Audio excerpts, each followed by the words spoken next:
dengan pariwisata religi dan spiritual yang kemudian menyangkut dan berkaitan erat dengan agama, religius, dan juga spiritual.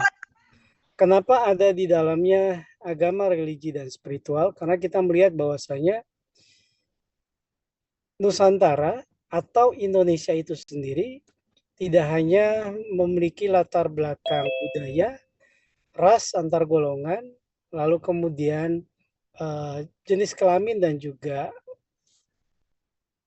latar belakang pendidikan dan juga kehidupan, tapi juga yang paling penting yang bisa menyangkut dan juga bisa menerobos semua dimensi latar belakang itu ketika berbicara tentang latar belakang keyakinan atau kepercayaan. Untuk itulah kemudian salah satu mata kuliah di dalam Magister Pariwisata Budaya dan Keagamaan selain isu-isu pariwisata, yang kedua adalah berkenaan dengan pariwisata religi dan spiritual. Kenapa harus ada pariwisata religi dan spiritual? Secara sampingan atau permukaannya bisa kita lihat bahwa ruang lingkup pulau di Indonesia yang tersebar luas dan terbentang dari Sabang sampai Merauke, yang kemudian dari ujung timur ke ujung barat, dari utara ke selatan, itu memiliki latar belakang, salah satunya merujuk pada latar belakang tadi, latar belakang kepercayaan dan keyakinan. Yang tentunya kepercayaan dan keyakinan ini tidak hanya menjadi sebuah rujukan bagi pola pikir dan perspektif masyarakat Indonesia, tapi juga menjadi sebuah identitas bagi bangsa Indonesia dan juga kearifan lokal yang kemudian muncul dari setiap tradisi yang dilakukan oleh setiap masyarakat Indonesia. Terlepas dari sukunya, terlepas dari bahasanya, terlepas dari budayanya, itu memiliki sebuah kebiasaan-kebiasaan yang nantinya itu menjadi sebuah identitas dan juga kekayaan budaya yang menjadi rujukan ciri khas bangsa Indonesia. Nah, salah satunya adalah berkaitan dengan pariwisata. Dunia pariwisata yang kemudian menjadi sebuah rujukan bagi orang untuk kemudian mempelajari, memahami, dan memaknai, itu adalah tipikal turis atau seorang wisatawan yang kemudian mulai meningkatkan sebuah persepsinya, tidak hanya bahwa sebuah tempat wisata itu sebagai sebuah tempat yang dikunjungi untuk mendapatkan kebebasan dalam melepaskan kepenatan, melepaskan stres dan juga melepaskan beban, tapi di sisi lain juga bisa mempelajari, memahami dan memaknai setiap tempat yang mereka kunjungi. Hal itulah mengapa Indonesia bisa menawarkan agama dan juga spiritual sebagai rujukan dalam pariwisata berkelanjutan. Kalau agama, kita bisa melihat pada slide PowerPoint di depan, itu mengacu pada sebuah keyakinan yang terorganisir, ya karena sistemik, memiliki lembaga di dalamnya. Kalau Hindu ada Parisada Hindu Dharma Indonesia, saudara-saudara kita di Kristiani ada sinodenya, lalu di Muslim ada MUI-nya, di Buddhis ada Walubinya dan seterusnya. Mengacu pada sebuah keyakinan yang terorganisir tentang hubungan antara alam dan aspek supernatural dari realitas dan tentang peran manusia dalam berbagai hal. Ini menandakan bahwa makna sebuah kitab suci bagi orang yang beragama tidak hanya sebagai sebuah bentuk aspek religius yang berkenaan dengan keyakinan, tapi makna kitab suci kemudian menjadi sebuah landasan atau dasar psikis, sosial, dan juga berbicara tentang aspek spiritual di dalamnya. Kenapa demikian? Karena dengan memaknai, memahami, dan juga mengimplementasikan kitab suci dan ajaran agama yang benar, maka seseorang bisa memotivasi dirinya menjadi lebih baik, mendapatkan kesadaran, dan seterusnya. Sedangkan di sisi lain, Bali lalu tempat-tempat objek wisata seperti di Kaharingan, lalu di Sunda Wiwitan di Jawa Barat, itu juga menjadi salah satu rujukan yang dijadikan sebagai pariwisata berkelanjutan yang merujuk pada tidak hanya pada tradisi yang dilakukan, tapi proses dan juga tujuan tradisi itu ditujukan pada siapa. Untuk itulah kemudian ada sebuah jalan untuk menemukan makna hidup, untuk mendapatkan pengalaman sebagai sebuah simbol yang hanya bisa dirasakan oleh diri kita sendiri, yang digambarkan sebagai bentuk korelasi antara manusia dan lingkungan di sekitarnya. Nah, itulah spiritual yang berkenaan dengan pengalaman hidup antara diri seseorang atau individu dengan lingkungan di sekitarnya. Dan Tiang yakin Bapak Ibu, setiap orang di kelas ini itu memiliki pengalaman hidup yang tidak sama. Kalaupun sama, tentunya ada beberapa detail yang mungkin membedakan antara satu dan lainnya, sehingga pengalaman-pengalaman hidup setiap orang biasanya memberi kekuatan dan motivasi bagi dirinya untuk move on, untuk bangkit dan belajar, atau justru sebaliknya, pengalaman-pengalaman yang hidup dalam diri seseorang justru menyebabkan dirinya semakin terpuruk, semakin terjatuh dan sulit untuk bangkit dari kehidupannya. Ya, ini ada 4 rumah kita. Mengapa isu-isu pariwisata itu harus merujuk pada 4 rumah kita? Karena kita akan melihat deskripsi dan gambaran umum berkenaan dengan 4 rumah kita. Yang pertama adalah kitab suci Weda, yang kedua bumi, yang ketiga tubuh manusia, yang keempat adalah pikiran. Nah, kenapa keempat ini disebut sebagai 4 rumah kita? Karena ketika berbicara tentang tidak hanya dunia religius, tidak hanya dunia sosial, tidak hanya dunia psikis, tapi juga berbicara tentang dunia pariwisata, pasti berkenaan dengan 4 hal ini, 4 sumber ini. Yang pertama adalah ketika pariwisata berbicara tentang aspek kebijakan yang dikeluarkan oleh seorang pemerintah atau kebijakan-kebijakan yang kemudian harus dilakukan oleh para pelaku pariwisata di dalamnya, maka pikiran itu kemudian mengontrol, pikiran itu kemudian menerima, pikiran itu kemudian menganalisis, dan pada akhirnya pikiran itu bisa menghasilkan sebuah kebijakan yang baru untuk meningkatkan pariwisata atau sebaliknya. Itu mengapa salah satu rumah di dalam dunia pariwisata itu identik sekali dengan pikiran.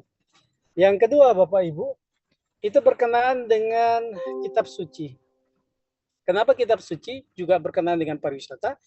Karena ketika berbicara tentang isu-isu pariwisata yang kemudian berkembang, nanti kita lihat di slide-slide berikutnya. Isu-isu pariwisata yang kemudian berkembang yang berkenaan dengan polusi atau pencemaran terhadap sebuah tempat suci, sebuah pelinggi, sebuah patme, sebuah tempat pengelukatan dan seterusnya, itu biasanya merujuk pada Desa Kalapatra dan juga rujukan dari kitab suci. Bagaimana proses untuk memurnikan pencemaran tersebut, bagaimana proses kemudian untuk memuliakan dan menstanakan kembali, mentaksukan kembali simbol-simbol tersebut sehingga tidak tercemar oleh hal-hal yang berada di sekitar. Itu yang kedua. Yang ketiga, berkaitan dengan tubuh. Kenapa tubuh? Karena ketika berbicara tentang pariwisata dan isu-isu di dalamnya, itu selalu identik ada yang memberi pesan dan yang menerima pesan. Tentunya pemberi pesan dan penerima pesan ini lebih banyak identik pada tubuh manusia. Kenapa demikian? Karena dalam tradisi Hindu, manusia memiliki tubuh yang sempurna dibandingkan makhluk lainnya. Karena dalam tradisi yoga, proses untuk mendapatkan tubuh manusia itu evolusinya terjadi sebanyak 8.400.000 pose atau 8.400.000 evolusi itu terjadi. Sehingga yoga dalam pose asanas itu muncul sebanyak 8.400.000 pose yoga asanas. Nah, kenapa dengan tubuh?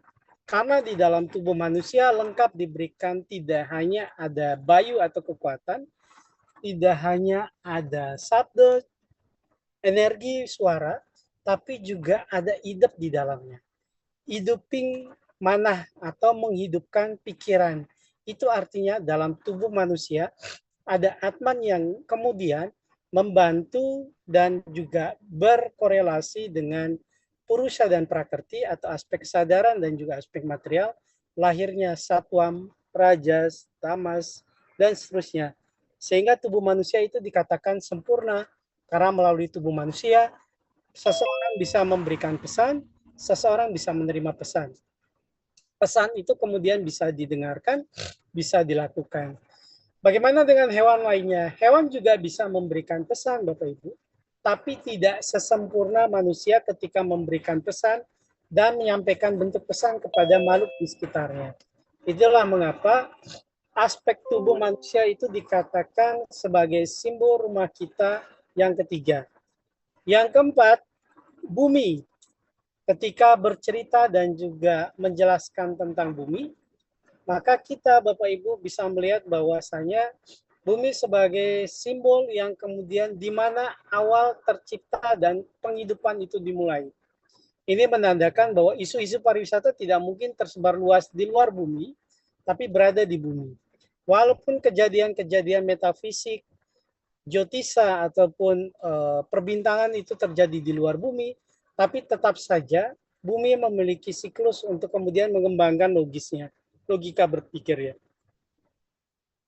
Nah, ini adalah kita masuk pada prospek dan tantangan isu-isu pariwisata di Indonesia, pada umumnya dan juga di Bali pada khususnya.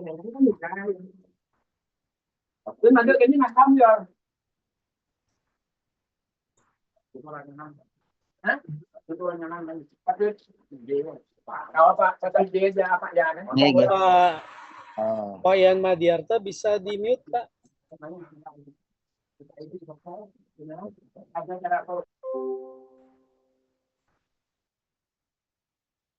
Ya, kita lanjut Bapak Ibu. Pernah melihat berita ini Bapak Ibu? Tahun 2017 ada seorang turis yang kemudian duduk di atas pelinggi. Lalu kemudian di tahun 2019 di Monkey Forest di Ubud, lalu kemudian ada sebuah tempat tirta pengelukatan yang kemudian digunakan oleh turis asing, pasangan turis yang kemudian menggunakan itu untuk membasuh alat kelaminnya ketika baru habis kencing. Lalu kemudian tahun 2022 di Tabanan, di Pura Luhur Tratebang, kemudian sebuah tempat pelinggi yang kemudian dijadikan sebagai simbol ritus oleh masyarakat Bali, khususnya masyarakat di Tabanan, itu kemudian juga digunakan sebagai simbol pencemaran bagi para wisatawan asing yang datang ke Indonesia. Tidak hanya itu saja Bapak Ibu. Pertanyaan kenapa harus terjadi muncul sebagai isu-isu pariwisata yang sampai saat ini masih dikenal di Indonesia khususnya di Bali. Lalu ada seorang bule yang kemudian seorang turis asing yang tahun 2018 itu duduk di Padmasana di Pura Gelap di Besaki. Ada gambarnya di sana yang bisa Bapak Ibu lihat. Studi kasus kita bisa perhatikan di sini bahwa ini terjadi sebagai simbol penyebabnya kita bisa lihat nanti setelah slide-slide berikutnya. Lalu kemudian tahun 2022 ini salah satu yang terkenal sampai di Nusantara ketika ada seorang wisatawan asing atau turis yang kemudian di Gunung Batur itu menari telanjang. Yang tidak tahu Bapak Ibu, kalau sekarang dengan cuaca yang hujan deras seperti ini, masih kuat tidak bule itu menari telanjang di Gunung Batur. Apalagi hujannya dimulai dari tadi malam jam 11 malam ya, sampai saat ini masih berlanjut hujannya. Ini menandakan bahwa proses ini terjadi.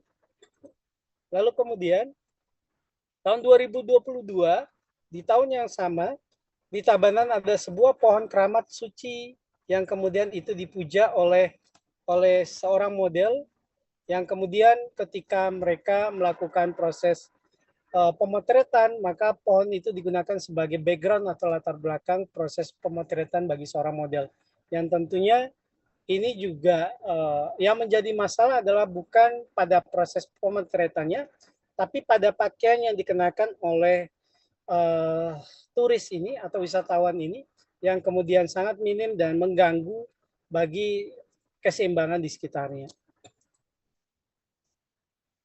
Lalu berikutnya ada 3 bule penari seronok yang kemudian minta maaf secara niskala di Puro Penghubungan.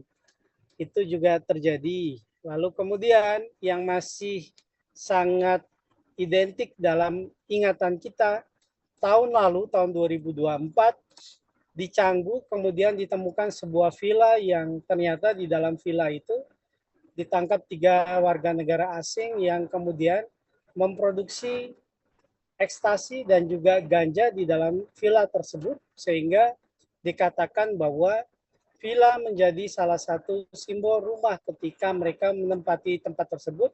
Namun di sisi lain, mereka juga menggunakan tempat itu untuk mengedarkan ekstasi dan ganja. Lalu kemudian, sama di tahun 2024, di daerah Ubud mungkin masih ingat dalam benak kita bahwa salah satu isu dalam pariwisata di Bali pada saat itu muncul dan berkembang adalah tarian erotis yang pada saat itu muncul di daerah Ubud, yang kemudian salah satu anggota DPD RI kita yang mewakili Provinsi Bali kemudian memviralkan progres itu, yang kemudian pada akhirnya kita bisa melihat bahwa terjadi sebuah bentuk polusi atau pencemaran bagi masyarakat di sekitar. Ini tarian erotis ini ketika seorang laki-laki yang di dalam gambar tersebut memiliki karakteristik janggut yang tebal dan kumis yang kemudian dikelilingi oleh wanita, dan pada saat tersebut wanita yang menggunakan pakaian minim kemudian menari-nari di sekitar laki-laki tersebut. Lalu tidak hanya isu negatif saja Bapak Ibu, tapi juga ada isu positif di dalamnya. Adalah di tahun 2024 di Nusa Dua salah satunya di antara ribuan kegiatan yang dipusatkan di Bali, itu dilakukan Forum Air Dunia yang berada di tahun 2024 di daerah Nusa Dua. Ini menandakan bahwasanya isu-isu pariwisata itu tidak hanya bermuara pada aspek negatif, tapi juga aspek positif di dalamnya. Oke, ini juga kita lihat salah satu yang muncul dan berkembang ketika sebuah proses pementasan tari itu datang, lalu kemudian bule itu bertelanjang naik ke atas sebuah tempat yang kemudian ia juga menarikan tarian seperti tarian yang dilakukan oleh para penari di depannya. Siapa yang salah di sini? Apakah wisatawannya, pemerintahnya, masyarakatnya, sarpras pendukungnya, IT atau teknologinya, budayanya, atau aturan awik-awik yang kemudian dikeluarkan oleh desa adat yang menjadikan itu menjadi sebuah prarum. Nah, ini yang kemudian harus menjadi rujukan bagi para pemangku yang terlibat dalam hal ini. Tidak hanya ruang lingkupnya adalah pelaku pariwisata, tapi juga pengambil kebijakan di dalamnya. Ini tahun 2023 di Ubud yang kemudian dideportasi. Nah, ini yang sampaikan tadi Bapak Ibu, bahwa isu-isu pariwisata itu tidak hanya menjadikan sebuah negara atau sebuah daerah pada akhirnya menjadi drop, menjadi sulit untuk dikunjungi, atau menjadi sebuah negara atau daerah yang kemudian di blacklist oleh negara lain, sehingga tempat tersebut tidak diinginkan untuk dikunjungi. Di sisi lain, isu-isu itu kemudian berkembang juga ternyata tidak hanya menjadi sebuah bermuara pada aspek landasan negatif semata, tapi juga bisa menjadi sebuah peluang dalam pariwisata. Karena kita lihat bahwa pisau itu tidak hanya bisa menyakiti seseorang, tapi pisau juga bisa membantu seseorang untuk mempermudah aktivitas hidupnya. Kalau pisau digunakan untuk menyakiti seseorang, maka pisau itu kita gunakan untuk menggores salah satu kulit di tubuh kita, maka kulit kita akan kesakitan dan kulit kita akan berdarah. Tapi kalau misalnya pisau itu kemudian digunakan untuk memotong daging, memotong sayur, maka secara otomatis pisau itu bisa bermanfaat bagi kehidupan kita. Pariwisata dengan isunya pun seperti itu Bapak Ibu.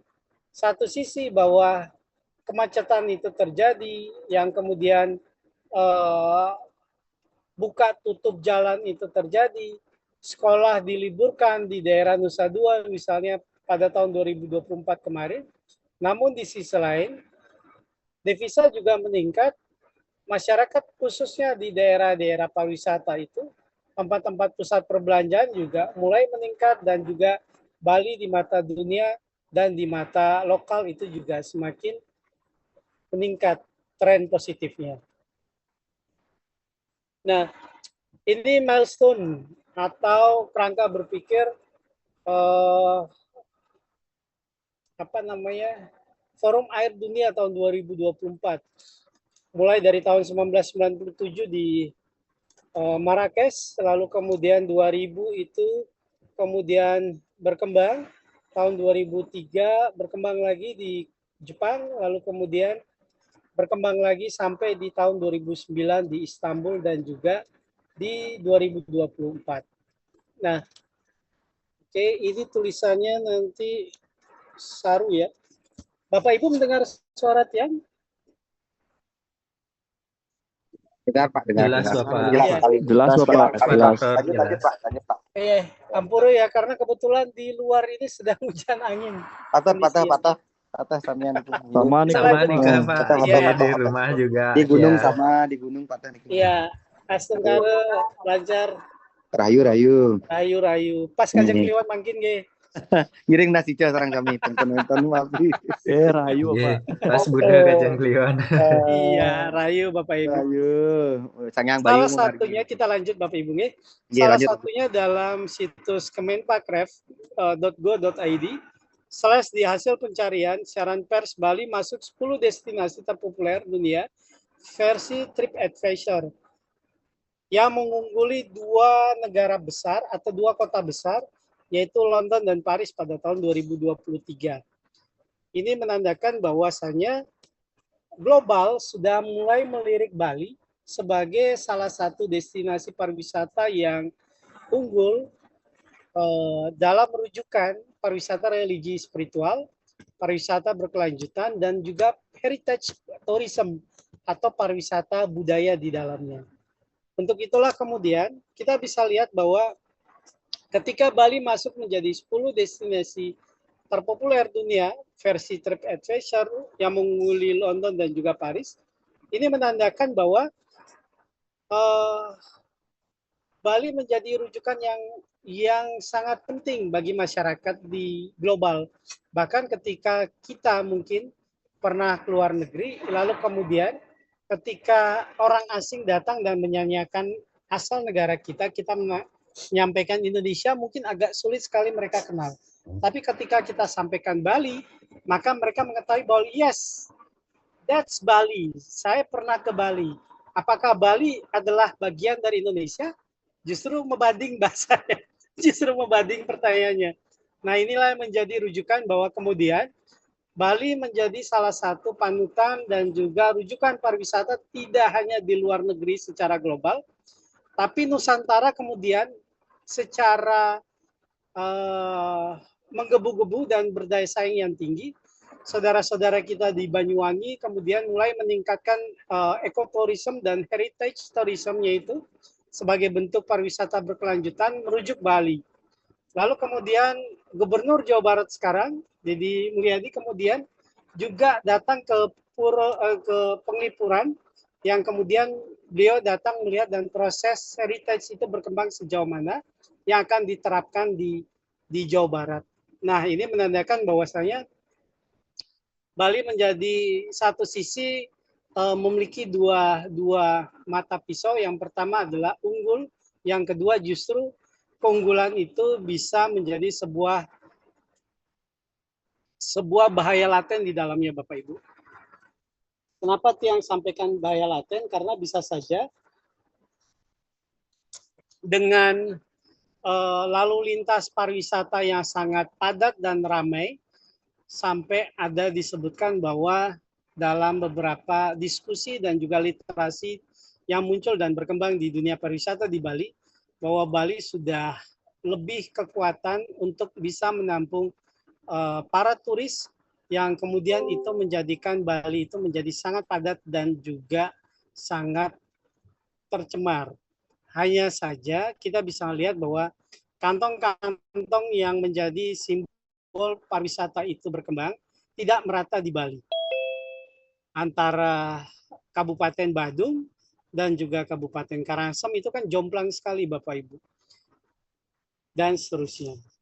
Ini kalau kita lihat Dubai, London, Roma, Paris, Meksiko, Crete di Yunani, Marrakech di Maroko, lalu Republik Dominika, Istanbul dan Turki itu menjadi rujukan dari 10 destinasi terpopuler di dunia menurut versi TripAdvisor pada saat itu, dan menempatkan Bali nomor kedua, masih kalah di Dubai, Uni Emirat Arab, yang kita tahu bahwa minyak bumi di sana sangat luar besar, Bapak Ibu. Nah, ini berkaitan dengan nanti Bapak Ibu akan mencoba untuk menganalisis tugas kelompoknya. Di setiap kelompok yang sudah diberikan tugas, baik itu kelompok 1 sampai dengan kelompok 4, akan bisa melihat bagaimana prospek tantangan yang dianalisis untuk melihat masa depan, baik itu dalam kelompok pertama, kelompok kedua, kelompok ketiga, hingga kelompok keempat. Salah satunya adalah salah satu prospek dan tantangan pariwisata religi dan spiritual yang ada di Bali sebagai simbol pariwisata berkelanjutan pada khususnya, dan juga pariwisata berkelanjutan bagi pemerintah Indonesia pada umumnya. Salah satunya adalah peluang pusat ekonomi Asia Pasifik. Itu menjadi rujukan, dan bahkan sekarang Bapak Ibu, di Korea Selatan dan Jepang yang kurang memiliki tingkat kelahiran yang tinggi, pada saat ini sudah mulai mengimpor banyak sekali peluang-peluang kerja masyarakat yang datang dari luar Jepang dan Korea Selatan, seperti dari Indonesia, lalu kemudian dari Asia Tenggara, dan kemudian dari Eropa. Ini kemudian menandakan bahwa harus ada keseimbangan populasi antara tingkat kelahiran dan kematian yang cukup dan seimbang. Kalau misalnya tingkat kelahiran itu justru menurun, semakin tahun semakin menurun dan sulit sekali untuk digapai tingkat pertumbuhan populasi penduduk, maka kita bisa melihat terjadi di Korea Selatan dan Jepang. Bahkan stimulus pemerintah di Korea Selatan dan Jepang itu memberikan beasiswa dan juga insentif uang yang kemudian diberikan kepada pasangan yang baru menikah dan ibu-ibu hamil pada saat itu, hingga gitu. Tapi kalau populasinya padat, berkembangnya sangat tinggi dan luas, maka daerah yang padat yang bisa kita lihat adalah seperti di India yang kemudian mengalahkan Cina di tahun 2023 dalam populasi terpadat di dunia yang kita lihat, karena di sana demografi penduduknya tidak sebanding dengan kebijakan pemerintah yang kemudian bisa menyeimbangkan dan mengharmoniskan antara manusia dan lingkungan di sekitar. Itu mengapa peluang pusat ekonomi Asia Pasifik itu berkembang di sana, yang kita singkat dengan MEA. Yang kemudian kedua, prospek sekaligus tantangan adalah berbicara tentang sarpras, sarana dan prasarana yang cukup, seperti jalan, bangunan, QRIS, metode pembayaran. Mungkin di tahun-tahun 90-an, orang ketika mulai menemukan barcode, mulai menemukan metode pembayaran QRIS yang masih sangat sederhana, mungkin ditertawakan oleh teman kerjanya. Tapi ternyata seiring berjalannya waktu di tahun 2020-an, di Cina ketika mereka sudah mulai menggunakan pembayaran non-tunai, Di pasar-pasar justru di Cina mereka menggunakan pembayaran non tunai. Justru itu mulai diadaptasi dan diadopsi oleh masyarakat Indonesia sampai dengan sekarang. Ada beberapa titik tempat-tempat ATM di seluruh Indonesia itu kemudian mulai berkurang, Bapak Ibu. Kenapa demikian? Karena orang mulai untuk meminimalisir datang ke ATM kemudian mengambil uang tunai atau uang cash, kemudian membelanjakan uang tunai. Orang lebih suka di dalam dompetnya itu memiliki uang yang cukup, kemudian mereka membelanjakannya dengan menggunakan uang non tunai. Lalu yang ketiga seperti tadi yang sampaikan, mobilitas penduduk. Lalu keempat ada kemajuan IT, dan yang kelima berkaitan dengan pembangunan karakter manusia yang merujuk pada sumber daya manusia. Jadi ada 5 prospek dan juga tantangan pariwisata berkelanjutan yang merujuk pada pariwisata religi dan spiritual pada pemerintah dan dunia pariwisata di Indonesia pada umumnya dan juga di Bali pada khususnya. Kalau kita lihat di Bali, proses perkembangannya juga semakin baik, yang tentunya kebijakan-kebijakan itu juga harus ditularkan bagi pemerintah, dari pemerintah kepada pelaku pariwisata dan dunia usaha pariwisata itu menjadi lebih baik. Nah, ini Bapak Ibu, salah satu rujukan yang bisa kita lihat dalam aspek prospek dan tantangan yang bisa kita lihat untuk bisa menjadikan semua ini, baik itu peluang pusat ekonomi Asia Pasifik, sarana prasarana, mobilitas penduduk, kemajuan IT, dan pembangunan karakter itu menjadi sebuah prospek, bukan menjadi tantangan. Kalau misalnya konsep Trita Karana dan Satkerti itu diimplementasikan dengan baik dan benar. Salah satunya adalah berbicara tentang pemulihan Atma Kerti atau penyucian jiwa. Lalu kemudian Segara Kerti, ada penyucian laut. Lalu Danu Kerti, ada penyucian sumber air. Ada Wana Kerti, penyucian hutan dan juga tanaman atau tumbuh-tumbuhan. Lalu ada Jana Kerti atau penyucian manusianya. Dan yang terakhir adalah Jaga Kerti. Bapak Ibu percaya atau tidak? Di tahun 2023, ketika yang ditugaskan menjadi salah satu tenaga pengajar yang dikirim ke Jakarta untuk mengikuti TOT penggerak moderasi beragama di Jakarta, itu kemudian teman-teman di Jakarta yang berasal dari lintas agama dan budaya, baik dari Muslim, kemudian Kristiani, Kristen Protestan dan juga Katolik di dalamnya, Buddhis dan juga Konghucu, kemudian mencoba untuk berdiskusi dan kemudian kita coba tawarkan sebuah jalan untuk menjadikan alam di sekitar kita itu menjadi teman, menjadi sahabat, dan pada akhirnya konsep ekologi itu bisa dijadikan menjadi sebuah bentuk ekoturisme dan juga teoekologi di dalamnya. Yang kemudian mereka mencoba untuk menganalisis, mencoba untuk memahami, dan pada akhirnya mencoba untuk mengimplementasikan di daerah mereka ketika ajaran-ajaran seperti Trihita Karana, baik itu Parahyangan, Palemahan, dan juga Pawongan itu dilakukan. Juga tradisi seperti Satkerti ini mulai dari Atma Kerti hingga ke Jagat Kerti ini dilakukan. Apakah berdampak bagi mereka dan lingkungan di sekitar atau tidak? Ternyata setelah mereka mempraktekkan selama setahun, kebiasaan-kebiasaan yang dilakukan oleh masyarakat Bali ketika menyusung ajaran Trita Karana atau THK dan juga Satkerti ini, itu menjadikan mereka dengan lingkungan di sekitar itu menjadi lebih baik lagi. Hal itulah mengapa biasanya dalam dunia pariwisata, khususnya dunia perhotelan, itu ada sistem akreditasi THK di dalamnya atau Trihita Karana di dalamnya. Asesornya juga ada yang muncul, dan kemudian ketika turun ke lapangan atau AL itu kemudian mengaudit implementasi THK ini baik itu Parahyangan, Paleman ataupun Pawongan itu sudah sejauh mana itu dipraktekkan dan juga dilakukan oleh masyarakat komunitas di hotel tersebut. Oke, Bapak Ibu sampai di sini. Ada pertanyaan silakan sebelum kita lanjut. Izin Pak dosen. Oke, silakan Gus. Izin teman-teman dan Pak dosen, saya ingin bertanya. Kebetulan nanti kelompok saya dapat isu-isu pariwisata, jadi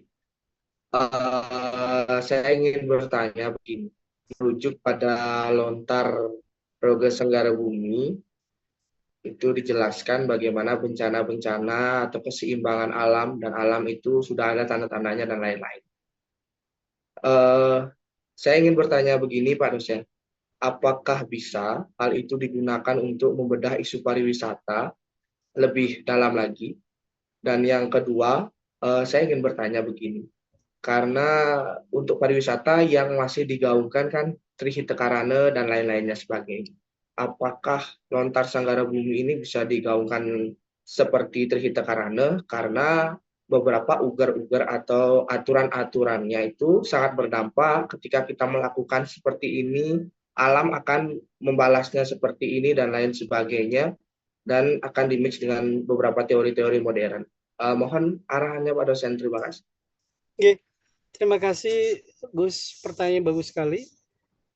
Untuk menjawab ini yang perlu meditasi 5 jam dulu ya. Karena cocok diskusinya dengan cuacanya di luar. Semakin membuat hangat harusnya ya, bukan membuat adem dan juga ayam. Adem ayam jadinya. Jadi ketika berbicara tentang lontar Sanggara Bumi, memang betul. Lontar ini adalah salah satu teks klasik di Bali dalam tradisi Bali yang kemudian membahas tentang ritual Bapak Ibu. Jadi kalau misalnya Bapak Ibu melihat turunan dari kitab suci Weda kita yang membahas ritus upacara, yatnya atau ritual, maka kita bisa lihat itu muncul dan berkembang pada kitab Weda Sruti sebagai bentuk wahyu dari Tuhan kepada para maharsi. Doktrin yang kemudian dilakukan oleh para maharsi itu kemudian adalah mengiyakan, tidak sedikit pun ada di dalam hati dan pikiran mereka keraguan yang timbul untuk menyepelekan atau menghindari terjadinya konflik antara dirinya dengan wahyu sebagai bentuk doktrin yang disampaikan Tuhan kepada umatnya. Kitab-kitab seperti Brahmana, Mantra, Aranyaka, dan Upanishad adalah kitab yang kemudian merujuk pada aspek ritus dalam tradisi Hindu di seluruh dunia. Sedangkan kitab sebelahnya, turunan kitab Weda Sruti yang kemudian kita kenal dengan kitab Weda Smrti, adalah bentuk ulasan ketika para resi, orang-orang suci atau sadhu dan juga bagawan yang disebutkan di dalamnya, berpikir bahwa rasanya Hindu itu tidak hanya berbicara terus tentang mempraktekkan upacara, tidak hanya terus berbicara tentang mempraktekkan ritual, ritus, tradisi, dan kebiasaan. Tapi Hindu juga berbicara tentang aspek pengembangan logis di dalamnya. Nalar logika itu kemudian dikembangkan menjadi Weda Smrti. Itu kemudian mengapa proses perkembangannya terdiri dari 3 kitab yang lahir dan muncul ketika analisis logika berpikir manusia itu timbul dan berkembang. Yang pertama adalah kitab Upanggaweda, Wedangga, dan juga Upaweda. Kenapa sampai muncul 3 kitab tersebut? Karena panca indera manusia ketika mata melihat objek di sekitar, telinga mendengar objek di sekitar, suara-suara objek di sekitar, lidah menyentuh objek di sekitar, lalu kemudian kulit dan juga hidung merasakan objek di sekitar, ini disebut pertautan atau perjumpaan atau perkawinan antara panca indera dengan lingkungan di sekitar. Sehingga pada akhirnya ketika panca indera bertemu dengan objek di sekitar, terjadilah proses analisis perkembangan logika berpikir manusia. Nah, turunannya adalah lontar-lontar yang sampai saat ini Bapak Ibu itu masih digunakan dan juga masih diadopsi sebagai bentuk turunan atau pedoman hidup manusia khususnya masyarakat di Bali.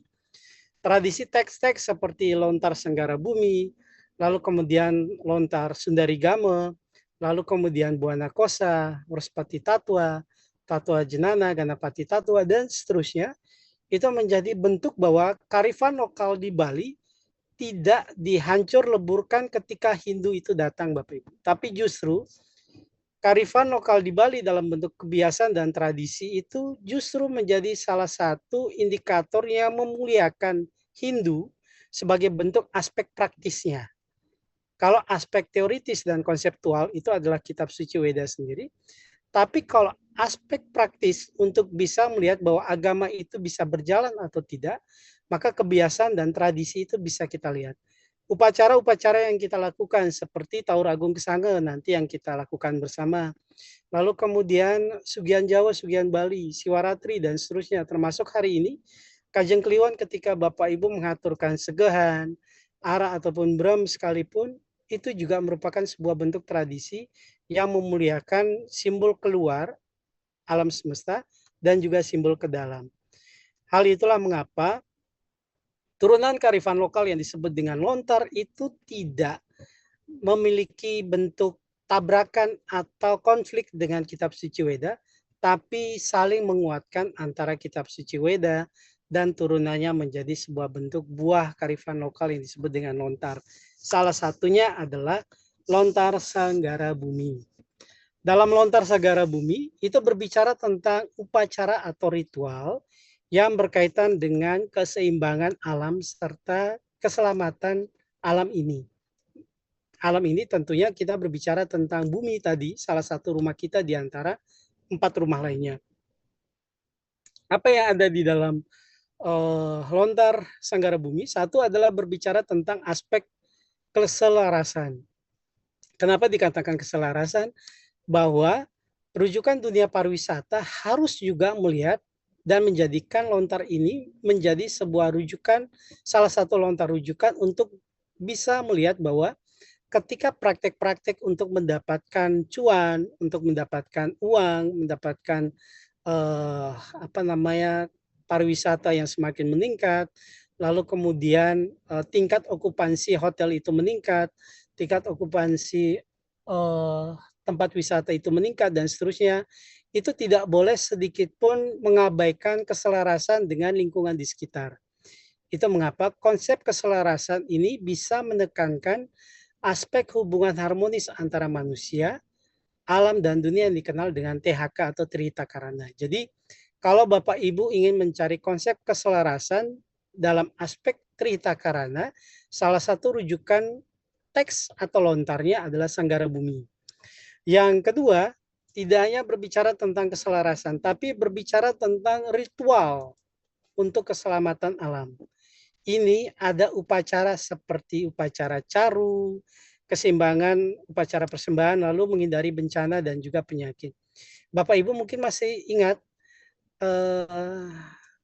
sebuah peristiwa yang terjadi di Gianyar waktu itu ketika sebuah lift yang turun ketika pada saat itu membunuh beberapa orang karyawan. Nah, itu adalah proses yang kemudian setelah terjadinya kecelakaan itu, proses pecaruan itu dilakukan. Ini sebagai simbol untuk menjaga keseimbangan alam. Yang ketiga adalah filosofi dan etika di dalamnya. Karena lontar Sanggara Bumi ini mengajarkan bagaimana manusia harus hidup selaras dengan alam dan di sisi lain itu tidak merusak lingkungan. Ini yang disebut dengan ekoturism. Alam itu dirawat, dijaga, lalu kemudian diundang para turis untuk datang untuk melihat dan menyaksikan alam serta terlibat secara langsung, misalnya datang, kemudian mereka menanam bibit benih padi, kemudian mereka ikut terlibat di dalamnya ketika masuk ke dalam traktor sapi dan seterusnya. Ini menjadikan mereka menjadi sebuah pariwisata yang baru mungkin bagi mereka ketika mereka di negaranya hanya melihat gedung pencakar langit, dan juga sulit untuk masuk ke dalam ranah-ranah dalam ekoturisme itu sendiri. Lalu bagaimana relevansinya dengan pariwisata? Jadi kalau lontar Sanggara Bumi itu berkaitan dengan maknanya, satu, konsep keselarasan Trita Karana tadi, yang kedua ritual untuk keselamatan alam, yang ketiga filosofi dan etika, yang keempat relevansi dengan pariwisata. Justru lontar Sanggara Bumi bisa digunakan sebagai bentuk simbol berbasis ekologi dan spiritual. Misalnya Bapak Ibu ketika melihat wisata yang mengedukasi tentang keseimbangan lingkungan menurut ajaran tradisional, itu adalah aspek turunan dari lontar Sanggara Bumi. Lalu yang kedua, misalnya Bapak Ibu melihat bahwa implementasi dari upacara Sanggara Bumi seperti pengerupukan yang kita lakukan nanti, itu para turis itu justru tidak pergi ke tempat lain. Ada yang sebagian besar memang sengaja ingin datang ke Bali, melihat secara langsung proses Taru Agung Kesang itu, menyaksikan secara langsung, dan bahkan terlibat secara langsung. Mereka ikut mengangkat ogo-ogo dan seterusnya. Ini sebagai bentuk bahwa upacara Sanggara Bumi sebagai bentuk untuk ritual untuk menjaga keselamatan dan keseimbangan alam semesta, itu juga bisa digunakan sebagai simbol untuk ekoturisme. Yang ketiga, relevansi dengan dunia pariwisata, bahwa lontar Sanggara Bumi itu bisa mengembangkan program atau paket wisata yang menekankan konservasi alam, Bapak Ibu. Tentunya itu disesuaikan dengan filosofis yang tertulis dalam lontar dan juga DKP atau Desa Kalpatra, bukan Dinas Kebersihan dan Pertamanan, Bapak Ibu ya. Bukan itu, tapi berkaitan dengan Desa Kalpatra tempat tersebut. Karena yang yakin Bapak Ibu, DKP tempat satu dengan tempat lain itu akan berbeda. Hal itulah mengapa peran lontar Sanggara Bumi itu sangat berperan bagi pariwisata yang berkelanjutan, yang berbasis nilai-nilai tradisional Bali. Demikian, Gus. Terima kasih Pak Dokter, penjelasannya mendalam. Jadi untuk kelompok kami mungkin semoga bisa lebih mendalam dalam penjelasannya nanti. Terima kasih banyak Pak Dokter. Nggih, Muali. Ampunang dalam-dalam lebih dari 20 meter nggih. Musim hujan. Nanti. Terima kasih banyak Pak Dokter. Muali, wonten malih. Bapak Ibu silakan. Mohon izin Pak Dokter. Durus Bapak. Terima kasih tadi sudah menyampaikan tentang beberapa isu yang terjadi di tahun-tahun sebelumnya terkait dengan isu-isu menyimpang yang dilakukan oleh wisatawan terhadap satu budaya kita, kemudian terhadap alam kita di Bali, sampai itu masuk ke ranah yang boleh dikatakan ke dalam, itu berkaitan dengan unsur kepercayaan kita. Dalam hal ini adalah tempat-tempat suci kita, gitu ya. Jadi Bali saat ini boleh dikatakan itu tidak sedang baik-baik saja, ya. Tidak sedang baik-baik saja dalam artian itu tidak hanya terhadap alam Bali, kemudian tidak hanya dalam budaya Bali saja, tapi juga terhadap pelaku pariwisata ataupun orang-orang yang bergerak di dalam kegiatan pariwisata itu, ya. Mungkin tadi disampaikan isu-isu terkait dengan kejadian-kejadian tentang pura, kemudian tempat suci, ya. Tapi saat ini juga muncul isu-isu tentang ranah satu, kenyamanan, keamanan, sampai juga dengan kenyamanan bagi kita sebagai orang Bali, kemudian tamu-tamu yang akan datang ke Bali, ya. Itu sampai masuk ke ranah itu. Jadi kalau saya lihat di sini, ya, Bali sebagai daerah tujuan wisata tentunya satu perlu berbenah, kemudian perlu flashback lagi ke belakang. Flashback ke belakang bukan berarti kita itu mundur, tapi kita melihat bagaimana awal Bali itu berkembang sebagai daerah tujuan wisata yang memang nyaman, kemudian aman, dan menjadi favorit bagi tamu-tamu yang datang ke Bali, ya. Mungkin itu. Mungkin di sini yang saya mungkin bisa berikan gambaran terkait dengan kejadian-kejadian yang terjadi saat ini. Kemudian kita sebagai seorang akademisi tentunya, apakah dengan kejadian-kejadian ini sebaiknya pariwisata Bali itu moratorium sekalian ya. Moratorium dalam artian kita perlu benah lagi, kita perlu menata lagi, kita perlu kebijakan-kebijakan lagi terkait dengan perkembangan pariwisata ke depannya. Mungkin dari apa yang saya sampaikan, mungkin bagaimana menurut Pak Dokter tentang Bali, pariwisata Bali, dan kehidupan Bali ke depannya. Nih Pak Dokter. Nggih, matur suksma Bapak. Memang sebuah moratorium itu ada dampak positif negatifnya. Segala sesuatu ketika berbicara tentang aspek kebijakan yang kemudian dikeluarkan, seharusnya dan sebaiknya memang harus dianalisis dengan analisis SWOT terlebih dahulu. Apa dampak yang memberi keuntungan, apa yang menjadi sebuah kelemahan nantinya, apa yang kemudian menjadi ancaman dan juga kesempatan ketika kebijakan itu diturunkan dan juga tersebar bagi dunia pariwisata. Salah satunya adalah ketika berbicara tentang moratorium pariwisata ini kan salah satunya merujuk pada kebijakan penghentian sementara, atau kalau sulit dengan penghentian sementara rasanya kan tidak mungkin Bapak Ibu. Yang bisa dilakukan adalah pembatasan jumlah kunjungan wisatawan ke sebuah tempat wisata. Salah satunya ke Bali misalnya karena dampak negatif pariwisata. Namun Bapak Ibu, sekali lagi yang sampaikan, tidak semua orang memiliki persepsi yang sama dan bahkan pemerintah pun juga ketika akan mengambil langkah kebijakan moratorium pariwisata Bali itu mungkin perlu di sampingnya harus disediakan obat puyer 7 bintang misalnya. Karena apa? Karena dampak yang ditimbulkan itu sangat besar berkaitan dengan mata pencarian, kehidupan dan penghidupan bagi para pelaku dan usaha wisata lainnya. Memang pada dasarnya alasan penerapan moratorium pariwisata itu berkenaan dengan satu, berbicara tentang mengatasi overtourism misalnya. Ketika jumlah wisatawan terlalu banyak, itu bisa menyebabkan tadi pencemaran lingkungan, lalu kemudian kemacetan, kerusakan, dan ketidaknyamanan bagi masyarakat lokal. Yang kedua, moratorium itu bisa menyebabkan konversi muncul alasannya karena adanya konservasi lingkungan. Kenapa demikian? Karena beberapa ekosistem itu misalnya rentan terhadap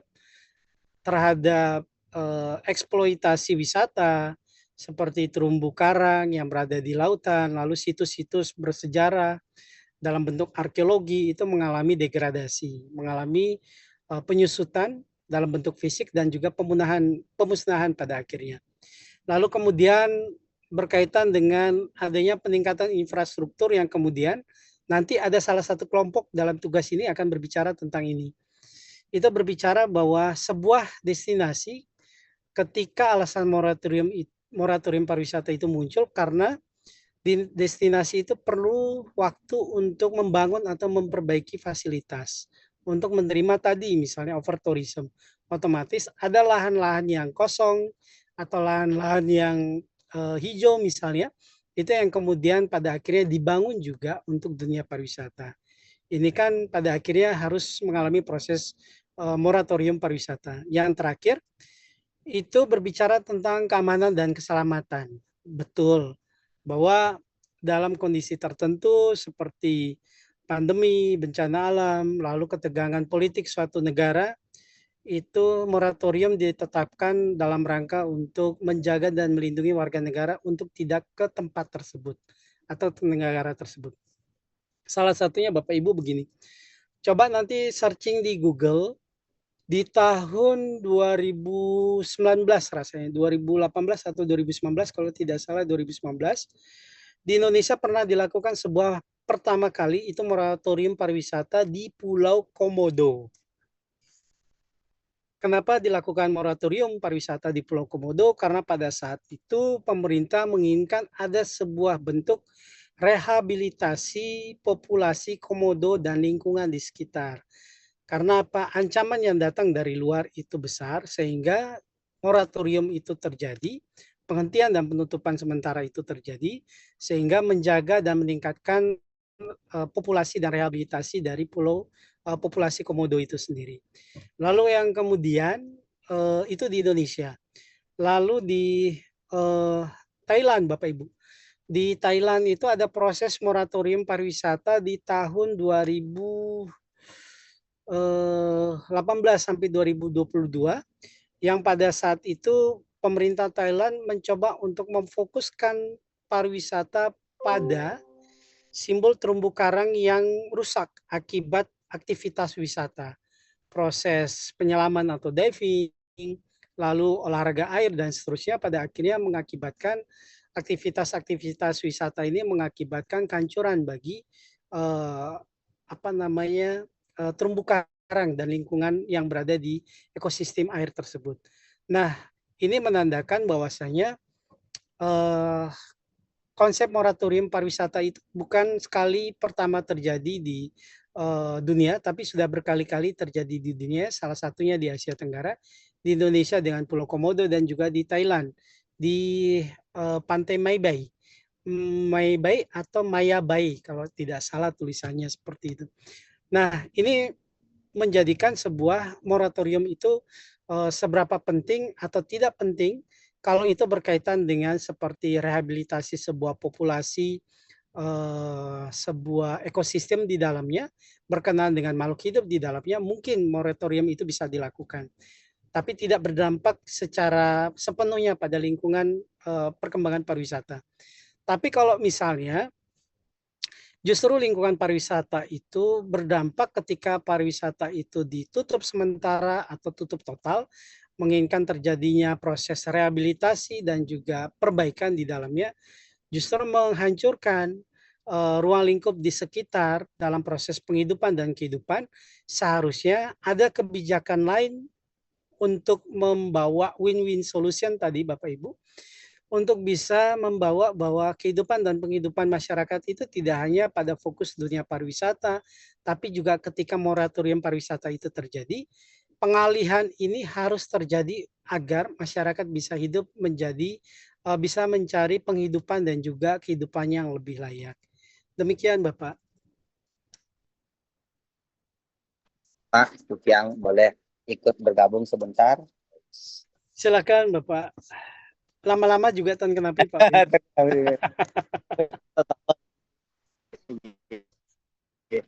Buro niki titiang nindik kentan bau tertarik dengan slide ada bule-bule itu yang melakukan hal itu. Kemudian lanjut Pak. Ada di waktu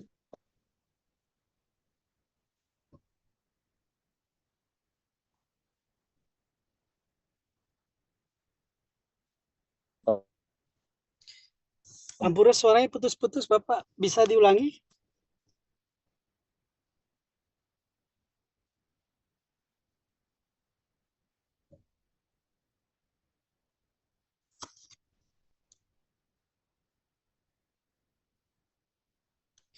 Swastiastu Bapak Ibu, dengar suaranya Pak Wayan Bapak Ibu? Nenten Bapak, nenten Pak, hilang Pak. Iya hilang ya, mungkin pun jaringan. Semoga tidak. Sinyal kayaknya. Iya, semoga tidak ada moratorium jaringan sinyal nggih. Beliau masih nyari durennya Pak dosen. Oh, enten. Pak durennya hilang. Iya. Niki suku duren niki Pak dosen. Oh iya, siap. Oke, Pak Dosarke silakan kalau wenten sarang Pak Dokter niki kita bicarakan. Silakan Bapak Ibu sambil menunggu Pak Wayan Tedun malih. Oke, Om Swastiastu Bapak Dokter. Swastiastu Pak Ketut terus. Oke, ampura niki nyarengin untuk Naguasta niki bertanya enten. Nggih. Publik bagan Pak Ketut nggih. Nggih. Tadi Pak Dokter menampilkan beberapa kejadian-kejadian atau peristiwa-peristiwa seperti yaitu di Ubud, di Monkey Forest itu wisatawan cebokan atau mekonceng lah gitu ya. Terus Oke. kemudian ada di sebuah pura yang ada pohon besarnya itu, kalau tidak salah di Desa Tua, Oke. itu wisatawan yang wanita berpakaiannya artinya tidak menghormati tradisi lokal atau hampir telanjang. Nah, jadi kemudian ada di Pura Retai yang kira-kira di daerah Kebun Raya kalau tidak salah, itu wisatawan naik dan duduk di salah satu pelinggih. Nah, Oke. dan yang lain-lain. Nah, jadi menurut Tiang dan mungkin juga rekan-rekan mahasiswa, nah kalau dari sudut masyarakat sebagai pengempon pura yang yang kita lihat di slide itu, atau tempat juga wisatawan memproduksi narkoba di daerah Canggu atau di tempat lain. Nah, itu sebenarnya masyarakat sudah melakukan ya kontrol sebenarnya, tetapi kontrol mereka tidak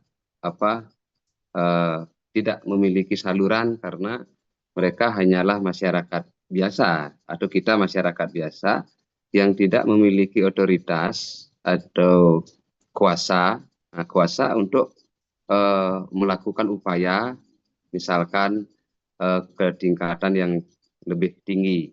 Nah, di daerah-daerah peristiwa itu, di sana ada kepala dusun atau kepala lingkungan kalau kelurahan, dan juga ada klian banjar dan pendesa, kepala desa, hansip, pecalang dan lain sebagainya. Nah, jadi upaya kontrol itu sebenarnya sudah dilakukan oleh masyarakat, tetapi aparat terbawah yang memiliki kewenangan juga kurang maksimal melakukan upaya tindakan untuk menyampaikan ke atas, atau saluran itu terhambat atau terputus karena alur birokrasi. Seperti kita ketahui, birokrasi kita sedikit gemuk, nah, dan memerlukan satu bukti data untuk melakukan pengolahan peristiwa atau data sebagai acuan untuk mengolah suatu peristiwa. Nah, jadi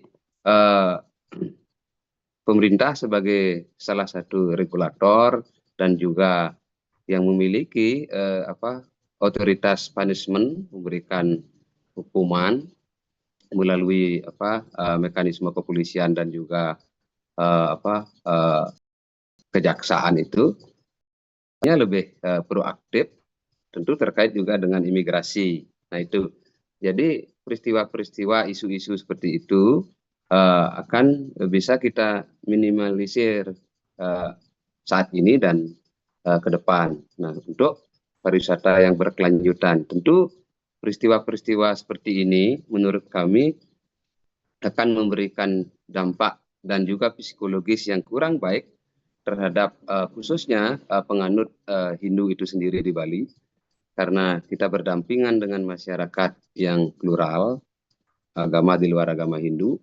Nah, tentu hal itu mesti menjadi catatan yang khusus, kerjasama yang bagus, kolaborasi masyarakat dengan pemangku kepentingan untuk meminimalisir peristiwa ini terulang kembali di masa-masa yang akan datang.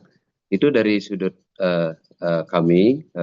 Nah, tentu dalam pembangunan pariwisata berkelanjutan ini, teori-teori yang relevan tentunya adalah seperti bottom up line atau sustainable, dan juga peran masyarakat yang berangkat dari ide-ide dan kontrol masyarakat. Nah, itu mestinya betul-betul dikembalikan kepada masyarakat sebagai pemilik budaya itu sendiri, selain sebagai juga subjek dan objek.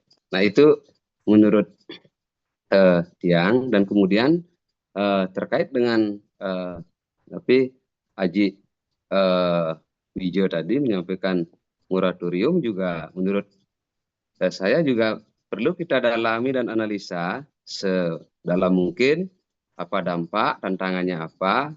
Nah, khusus untuk kita di Bali ada high season dan low season, mungkin salah satu pendekatan yang bisa kita coba lakukan adalah tentang di high season perlu mungkin didalami tentang dana masuk ke Indonesia khususnya Bali bagi wisatawan itu ditingkatkan, yang sekarang adalah 150.000 per orang, mungkin di low season itu bisa diturunkan untuk memancing wisatawan. Salah satu strategi dalam pemasaran itu adalah memberikan umpan balik atau insentif pada saat low season wisatawan yang berkenan datang ke destinasi wisata Bali atau ke Bali. Nah, pada saat high season mungkin bisa didalami untuk dana seperti Bali Lepi itu yang 150 bisa ditingkatkan mungkin lagi 100%, 200%. Nah, itu perlu ada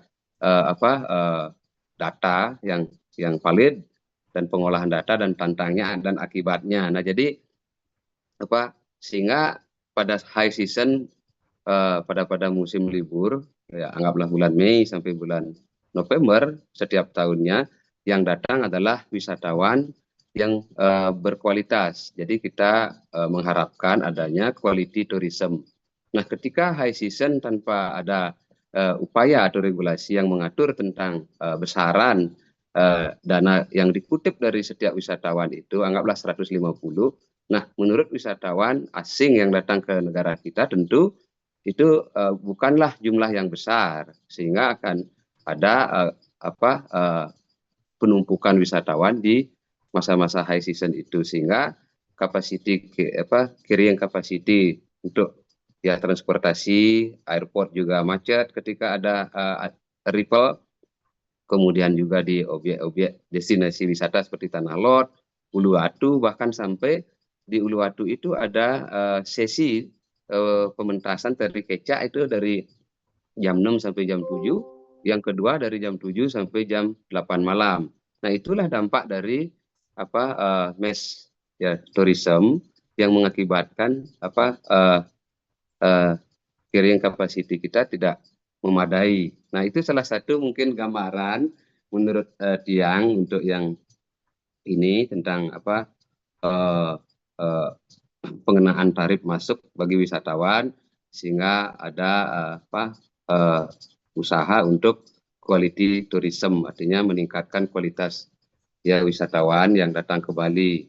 Nah, demikian menurut yang Pak Dokter. Nah, jadi dari sana, dari gambaran itu, tentu yang ingin bertanya, nah, apa dampaknya apabila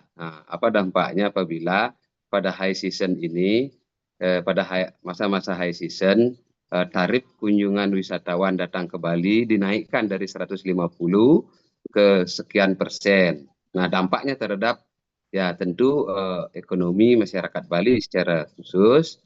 Kemudian bagaimana peran masyarakat di dalam pemberlakuan itu apabila pemerintah mengambil satu keputusan setelah dikaji tentang tarif kenaikan kedatangan arrival yang 150 itu. Nah, tentu di sana diperlukan upaya dari masyarakat, upaya dari pelaku pengusaha maksud saya, dan juga pemerintah. Nah, bagaimana peran mereka? Demikian Pak Dokter. Terima kasih. Pak Tut, sarang tiang terputus, ampura tiang nyambung gede. Terus Pak Wayan. Aduh, ampura. Sukses Pak Ketut. Rayu Pak Tut, bagus sekali. Nah, di tiang nih pun, jadi kayaknya kita juga di pengelola pariwisata sama adat harus kuat tadi tentang gejala itu, isu nih. Jadi edukasi pada wisatawan, kamu nggak boleh naik nanti, nggak boleh begini. Nah, itu kayaknya kita yang punya salah dikit. Nah, kemudian ada satu masalah nih teman-teman, yang isu yang memang hangat kemarin, apakah teman-teman tahu atau tidak, ya tadi ada di salah satu beach club yang besar, yaitu Tin Beach, kemudian salah satu 2 orang daripada security guardnya itu adalah orang Desa Tiang di Sobangan gitu. Nah, kemudian dia niko memang well content untuk olahraganya, jadi ototnya kencang, kemudian sukanya ya berantem gitu, cocok lah jadi security. Tapi kemarin ada kejadian tamu niko mungkin agak keterlaluan di beachnya, di klubnya gitu, sehingga mabuk gitu. Nah, kemudian security ini mengambil tindakan gitu, preventif rencananya niko tindakannya. Preventifnya dia mungkin berlebihan nih kan, nggak hanya mengamankan atau merangkul wisatawan tersebut meja security atau di post office-nya kan, tetapi dia malah melakukan aksi pemukulan gitu terhadap wisatawan ini kan. Jadi dia pukul wisatawannya kan. Wisatawannya mungkin memar atau gimana, dan kemudian orang ini bukan orang sembarangan gitu. Kemudian kasus Niko 2 minggu yang lalu, jadi viral Niko, tapi entah ditutupi oleh Interpol atau gimana gitu. Yang jelas warga Tiang Niki, Banjar Tiang itu Pisage masih Niki, dia mendekam di penjara mungkin, ampun 3 minggu tidak bisa keluar. Bahkan kemarin Niko neneknya sendiri meninggal di rumah gitu, sehingga dia tidak diizinkan oleh polisi, oleh Kenten untuk keluar gitu. Sama sekali padahal Niko benar-benar nenek kandungnya Niko Tengkari gitu. Nah Niki di satu sisi katanya teman warga yang Niki di rumah memang ingin membela tempat usahanya kan, karena tamu Niko mengamuk mungkin onar kan, tetapi dia bekuk melawan, akhirnya dia pukul kan, ber-8 orang security-nya. Tapi sekarang seharinya dipermasalahkan jadi besar, semua security Niko mendekam, kemudian sama sekali tidak ada akses untuk menjenguk, bahkan polisi pun menjenguk yang di rumah nggak bisa. Kemudian nah dalam hal ini perusahaan pun mungkin dari pengelola atau ownernya Vince juga tidak mau aksi damai dengan di bawah tangan gitu. Begitu beritanya, isunya beredar, sehingga dia tidak kelihatan membela karyawannya, padahal karyawannya di satu sisi katanya membela perusahaannya tersebut. Nah, dalam hal ini Pak dosen, saran teman-teman, kira-kira menurut analisa kita ini siapa yang salah kira-kira gitu. Di satu sisi security ini bertindak untuk mengamankan biar tidak terjadi perkelahian massal, ya, tapi di satu sisi dia salah katanya karena sudah overacting dalam hal ini gitu. Nah, ini yang terjadi, ini titik yang agak angkat ke forum untuk menjadi bahasan bersama di hujan ini, mudah-mudahan semakin hangat gitu. Ya, minta ide, saran-saran kami Pak dosen deres semua. Semua Pak Ketut, saran Pak Wayan bagus sekali. Yang menjawab pertama dulu berkaitan dengan dua pertanyaan dari Pak Ketut. Yang pertama adalah berkaitan dengan bagaimana cara agar saat low season turis tetap ke tempat wisata. Ada beberapa cara Bapak Ibu saat low season itu turis bisa datang ke tempat wisata. Yang pertama, berikan promosi dan juga diskon khusus. Kenapa diberikan promosi dan diskon khusus? Karena dengan diskon harga tiket masuk itu bisa menarik untuk mencari tempat wisata dengan harga yang lebih murah. Yang kedua, ada paket bundling di dalamnya. Nah, paket bundling ini Bapak Ibu itu termasuk di dalamnya ada akomodasi, transportasi, dan tiket wisata dengan harga spesial. Nasi goreng dengan telur sebagai bentuk spesial itu kan lebih enak, apalagi dengan paket bundling. Pasti lebih membawa wisatawan itu untuk lebih tertarik di dalamnya. Lalu berikan juga promo khusus untuk wisatawan lokal, karena wisatawan lokal itu lebih banyak, sebagian besar yang tertarik dibandingkan wisatawan luar karena berkaitan dengan akomodasi dan juga transportasi. Yang kedua Bapak Ibu, kalau pada saat low season untuk menarik wisatawan datang ke tempat wisata, itu bisa gunakan kegiatan seperti adanya festival musiman atau event-event yang dilakukan seperti event musik, event juga kuliner, atau kalau misalnya wisatawannya itu suka olahraga, gunakan saja kegiatan-kegiatan seperti kompetisi selancar, lari maraton yang dilakukan dengan bekerjasama dengan bank tertentu misalnya atau pemerintah daerah tertentu yang sering dilakukan di Bali itu juga dijadikan sebagai bentuk event dan festival musiman. Selain itu kita juga bisa mengadakan workshop di dalamnya, bisa juga kegiatan-kegiatan pengalaman unik di dalamnya.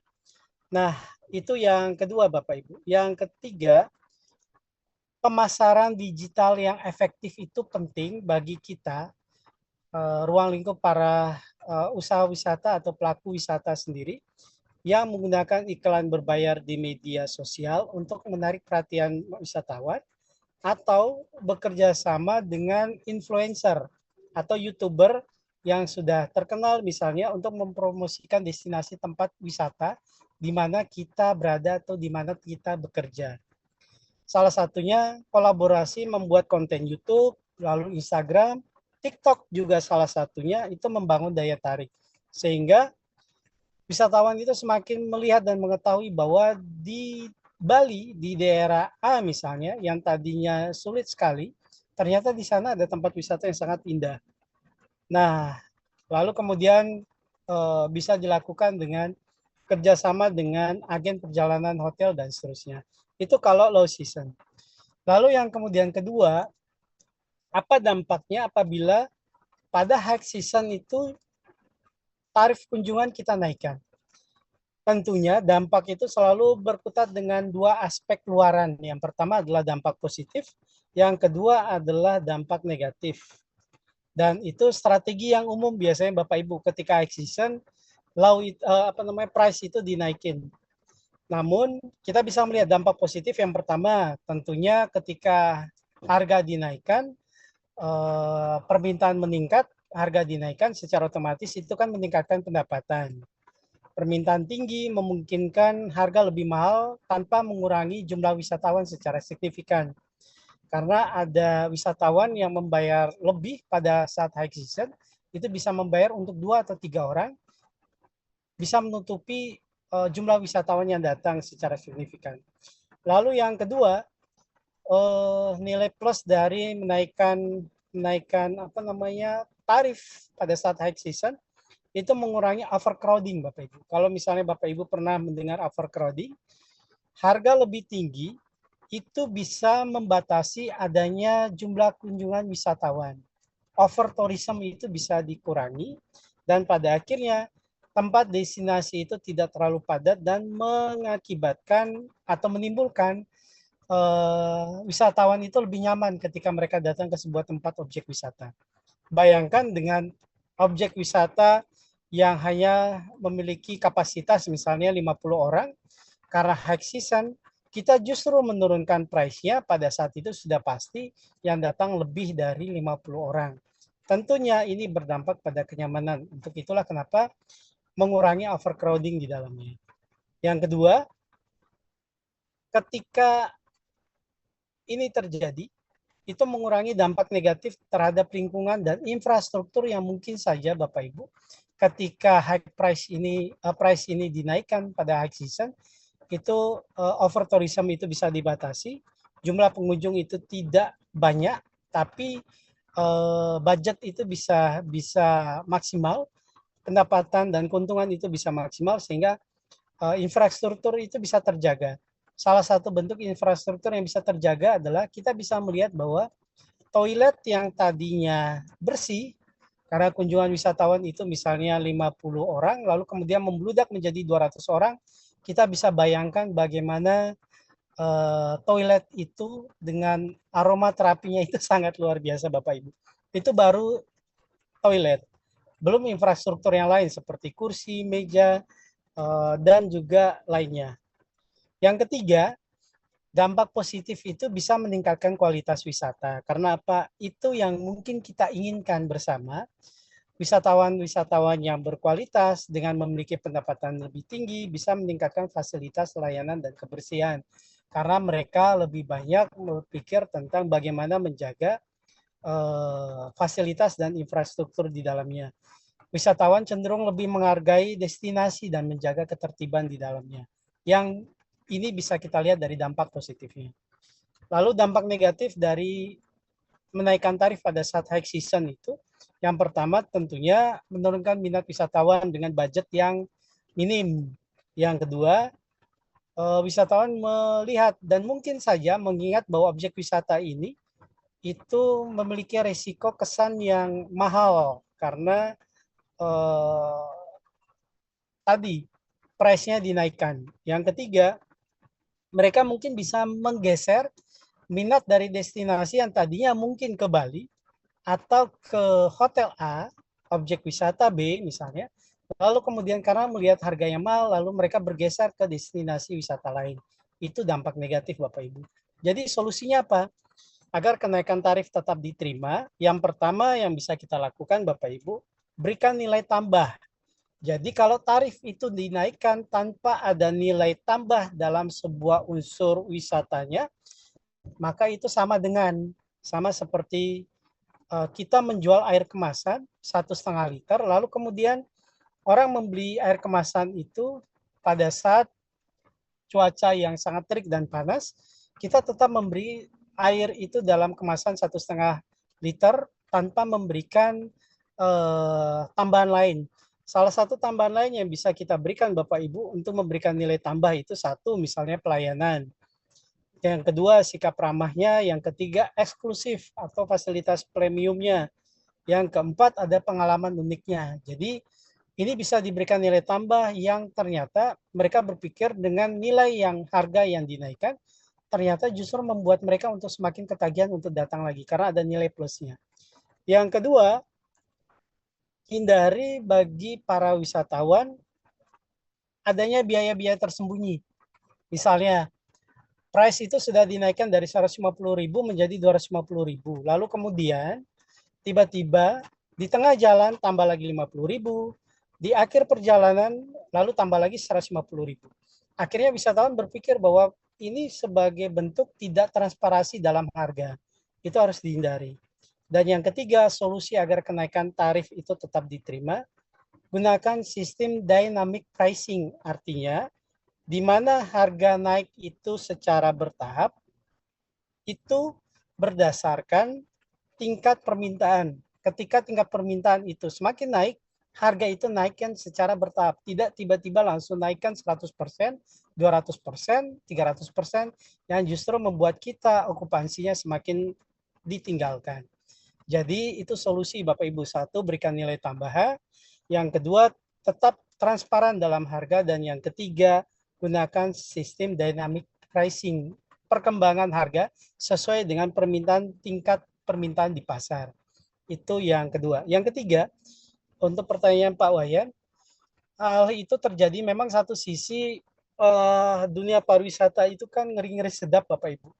Ngeri-ngeri sedap, kenapa? Karena tidak semua para wisatawan yang datang ke tempat wisata, baik itu lokal atau domestik dan juga global atau mancanegara, itu orangnya baik semua Bapak Ibu. Dan kita tidak bisa mengatakan dan menganjurkan mereka untuk hidup teratur dan juga disiplin dan seterusnya. Karena sulit sekali edukasi yang kemudian kita terapkan seperti dalam wilayah dunia timur itu dipaksakan dalam aspek edukasi kemudian diterapkan bagi mereka yang berada di dunia barat misalnya. Karena apa? Karena mereka terbiasa dengan kebebasan, mereka terbiasa dengan kehidupan yang seiring dengan perkembangan nalar dan juga keinginan mereka, yang sehingga pada saat itu keinginan itu besar, tapi di sisi lain mungkin saja tidak sesuai dengan lingkungan sekitar dan juga minimnya deposito yang mereka miliki, sehingga terjadinya konflik salah satunya. Nah, apa yang terjadi kalau misalnya wisatawan itu sudah ditetapkan sebagai tersangka, memang progresnya seperti itu. Yang menjadi masalah itu kan security-nya Bapak Ibu. Security ditetapkan sebagai tersangka. Tentunya awal pertama ketika polisi atau pihak keamanan itu mencoba untuk mengadili dalam proses pra-peradilan, itu mencoba untuk mempertemukan kedua belah pihak itu lalu dilakukan restorasi justice. Konsep restoratif justice adalah konsep untuk mempertemukan kedua belah pihak yang konflik, kemudian mendamaikan mereka berdua, lalu kemudian dari proses perdamaian ini tidak lagi muncul benih-benih konflik yang itu bisa saja muncul di kemudian hari. Itu kenapa restorasi justice itu kemudian itu dilakukan oleh pemerintah dan juga kepolisian. Tapi kalau tidak ditemukan dan saling untuk melapor, pada akhirnya pemerintah dalam hal ini pihak keamanan bisa melihat dan merujuk pada SOP, satuan operasional prosedur yang ada di setiap perusahaan, yang ada di setiap tempat wisata, itu apakah sesuai berjalan dengan baik atau tidak dalam proses praktisnya di lapangan. Kalau ada yang miss, ada yang kurang, atau ada yang kelebihan dari SOP tersebut, maka di sini terjadinya temuan dalam audit tersebut. Nah, inilah yang kemudian Bapak Ibu mungkin saja ketika proses ini terjadi, maka SOP itu keluar atau justru lebih dari SOP, maka pada saat itulah kita bisa melihat progres untuk mengadili para security itu juga pada akhirnya ditetapkan. Demikian Pak Wayan. Nah, Pak Titiang, menarik sekali karena sampai makin belum selesai masalahnya, apakah ditutupi atau tidak. Yang jelas kalau seandainya Niki, nah mohon maaf sekali kepolisian kita menerima apa gitu, sehingga terjadi artinya kebebasan tanpa syarat dan mendadak gitu, yang rasa dunia pariwisata kita Bali akan jadi sorotan, Pak. Umpamanya, loh kok bisa tiba-tiba lepas, atau loh kok bisa tiba-tiba di kasus itu ditenggelamkan begitu saja kan? Apakah ini arahnya mungkin sudah ke Interpol Pak ininya kasusnya ini atau gimana sehingga nggak bisa sama sekali nggak ada solusi? Iya. Kemudian sama sekali Pak nggak berani mengeluarkan apa polisi teman dia dijenguk pun regulasinya sulit sekali, bahkan orang tua sendiri nggak boleh jenguk gitu Pak. Nah gimana Pak kira-kira nih ke? Iya betul Pak Wayan. Karena ketika kita berbicara tentang ruang lingkup korelasi wisatawan domestik dan juga wisatawan mancanegara, memang wisatawan domestik itu agak lebih mudah karena ruang lingkupnya itu kan internal hukum di negara kita saja. Tapi ketika berbicara dengan wisatawan yang berasal dari mancanegara, secara otomatis ada proses proses pra peradilan yang kemudian merujuk pada merujuk pada sebuah diskusi yang terjadi di antara kedua belah pihak, baik dari Indonesia, tempat di mana wisatawan itu berkunjung, dan yang kedua dari perwakilan duta besar atau Interpol tadi, di mana tempat berasal dari wisatawan tersebut. Hal-hal yang bisa dilakukan adalah satu, adanya proses perbandingan dalam sebuah negara antara satu negara dengan negara lain. Yang kedua, itu berkaitan erat dengan ketika ini dilepaskan dan ketika ini diberatkan, itu berkaitan erat juga dengan saudara-saudara kita yang mungkin saja berasal dari Indonesia, kemudian ditempatkan juga di negara yang sama, yang kemudian bisa saja mengalami proses intervensi di dalamnya. Itu mengapa salah satu hal yang bisa kita lihat Bapak Ibu, seperti jangankan kasus mancanegara ini, kasus mungkin di Bali Nurage, mungkin masih ingat Bapak Ibu, kasus Bali Nurage di Lampung itu, ketika kita demo besar-besaran di Bali, di seluruh Nusantara, umat Hindu kemudian demo karena banyak sekali saudara-saudara kita yang meninggal, dan kemudian Tiang melakukan pengabdian masyarakat di sana, bertemu dengan masyarakat di sana, baru Tiang bisa melihat benang merah dan titik terang kenapa saudara-saudara kita itu luar biasa, mereka diangkat derajatnya di sana karena tipikal beliau adalah kerja keras, yang di sisi lain berbanding terbalik dengan masyarakat lokal yang memang kehidupannya tidak untuk bekerja keras.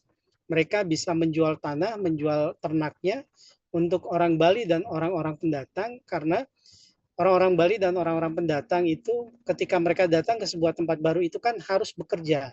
Tanpa bekerja maka mereka tidak bisa makan dan hidup. Itu pun terjadi seiring berjalannya waktu dan bertahun-tahun itu terjadi. Simbol-simbol seperti pengenaan mahkota Lampung misalnya. Mereka melihat sebagai salah satu indikator konflik itu terjadi. Mereka melihat bahwa masyarakat Bali tidak mengenakan pintu masuk gapura itu dengan menggunakan simbol mahkota Lampung.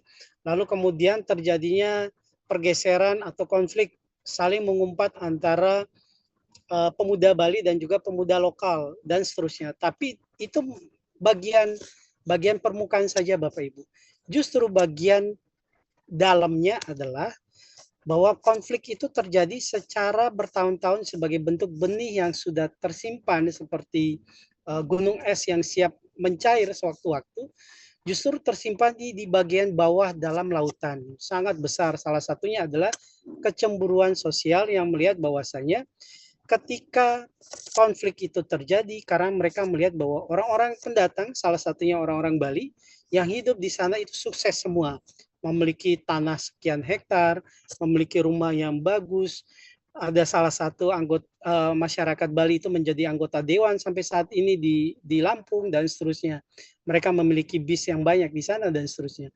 Yang kemudian terjadi konflik dan pembunuhan membabi buta di sana. Pada saat itu pemerintah daerah di sana seperti menutup mata. Kepolisian di sana seperti menutup mata. Karena apa? Karena mereka juga prosesnya bagian dari sistem ini, Bapak Ibu. Bagian dari sistem ini. Karena apa? Ketika sistem itu satu saja yang rusak, maka akan merusak yang lainnya. Untuk itu mereka menjaga untuk tidak merusak yang lainnya. Untuk itulah mengapa kemudian masyarakat lokal, saudara-saudara kita di Bali Nuraga kemudian tidak melakukan sebuah bentuk perlawanan yang keras, perlawanan yang tegas. Karena apa? Karena kita tahu bahwa ketika kita melakukan hal yang sama di daerah selain di Lampung, misalnya ada mahasiswa atau saudara-saudara kita di Lampung yang hidup di Bali, kita melakukan hal yang sama dengan mereka, maka itu juga sama saja kita membunuh saudara-saudara kita yang berada di Lampung. Nah, itu pun yang terjadi Bapak Ibu. Proses perdamaian yang dilakukan oleh pihak-pihak intelijen, Interpol dan seterusnya mungkin saja ada arah ke sana yang kemudian secara politik itu membantu satu sisi untuk menjaga masyarakat di negaranya mereka, masyarakat kita di negara mereka dengan cara satu sisi seperti itu. Demikian Pak Wayan.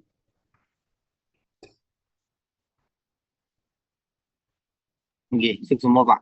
Dan tiang niki agak worry sedikit kenapa nggih karena niku pun seperti Bali Nuraga bener. Salah satu ini juga menantu tiang dari kemarin dari Bali Nuraga bener dari Lampung itu sebenarnya dia terus terang bilang bener Pak kecemburuan sosial Pak bener sekali karena dari dulu mereka itu kok ya dia jadi bos di tanah kita gitu. Karena memang dimanapun orang perantauan pasti lebih giat bekerja. Kemudian masalah di Twin Club itu Pak benar-benar sampai sekarang sampai mencekam desa saya karena 2 orang security dari sana dan kemudian sudah ada apa namanya investigasi berlanjut ke desa gitu. Jadi betul Pak Wayan, cerita semua ini betul Pak. Terus Pak. Betul Pak Wayan, cerita historisnya sangat luar biasa kalau kita mendengarkan langsung dari saudara-saudara kita di Bali Nuraga, baik cerita skala maupun di skalanya. Biasanya kan cerita mistik, klinik itu juga masuk ke dalamnya. Dan ini menjadi rujukan Bapak Ibu bahwa luar biasa, kita tidak dipandang sebelah mata di luar Pulau Bali, justru kita dipandang dengan kedua belah mata dan orang Bali biasanya dianggap sebagai manusia yang seimbang dan harmonis karena memiliki pikiran, perkataan, dan juga perbuatan yang lebih baik dibandingkan dengan mungkin beberapa insan di luar sana. Salah satu contoh adalah Bapak Ibu, kalau misalnya di daerah Lampung, di sekitar Bali Nuraga itu, ada kita secara tidak langsung menabrak anak seekor kambing, yang dihitung itu tidak anak seekor kambing Bapak Ibu, tapi satu turunan, satu genealogis dari kambing itu. Karena anak itu punya kakak, kakaknya itu punya kakak lagi, punya ayah, punya ibu, sampai ke atasnya. Jadi harusnya awalnya kita membayar 1 juta itu bisa 100 juta Bapak Ibu di sana. Itu luar biasa sekali yang tiang sampai geleng-geleng kepala. Semoga itu tidak terjadi. Mari kita melalui mata kuliah isu-isu pariwisata ini kita bisa mencari benang merah dan solusi yang terbaik bagi dunia pariwisata kita di Bali pada khususnya dan Indonesia pada umumnya. Karena tiang yakin di tangan Bapak Ibu sekalian, dunia pariwisata dimanapun Bapak Ibu kerja, Astungkara akan sukses dan rahayu. Baik, demikian Bapak Ibu yang bisa tiang sampaikan, kurang lebihnya tiang mohon maaf. Terima kasih atas kehadirannya pada perkuliahan hari ini. Akhir kata tiang tutup dengan mengaturkan pramasanti. Om Santi Om. Oh, Rahayu Santi, Bapak Santi. Ibu. nanti Pak Dokter. Yuk semua Pak Terima Dokter. kasih. Suksema sarang-sarang rahayu. Semua Pak Dokter. Yang Ye. izin ye. Ji, semua Ji, serangkali Ji, Pak Yan.